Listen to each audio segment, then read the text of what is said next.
បាទសួស្តីបងប្អូនសិស្សានុសិស្សទាំងអស់គ្នាបាទថ្ងៃនេះខ្ញុំមកប្រាប់ពីរបៀបកំណត់ tab ឲ្យចេញចុចនៅក្នុងកម្មវិធី Microsoft Word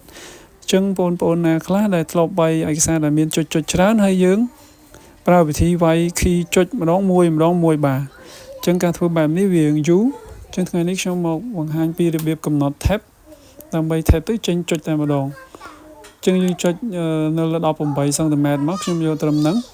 អញ្ចឹងបងប្អូន double click លើហ្នឹងមកវាចេញផ្ទាំងនេះមកហើយយើងយកខាងស្ដាំដើម្បី tap ទៅស្ដាំទៅឲ្យវាចេញបាទហើយបន្ទាប់មកខ្ញុំយកលេខ2ដើម្បីឲ្យចុច tap ទៅចេញចុចហើយខ្ញុំចុច set បន្ទាប់មកចុច OK ហើយយើងធ្វើតេស្តសាកល្បងមើលបាទចុច tap ទៅគឺវាចេញចុចតែម្ដងបងប្អូនអូខេអញ្ចឹងធ្វើបែបនេះវាលឿនបាទហើយវាងាយស្រួលបាទអញ្ចឹងការកំណត់ tab នេះគឺយើងប្រើវានៅពេលដែលយើងមានឯកសារដែលមានចុចច្រើនដូចជាការបំពេញអីផ្សេងជាដើមបងប្អូនឬក៏ជាការធ្វើមាតិកាទំព័របងប្អូនបាទហ្នឹងហើយអញ្ចឹងវាងាយស្រួលអញ្ចឹងវីដេអូមានប៉ុណ្្នឹងបាទអរគុណបងប្អូនជម្រាបលា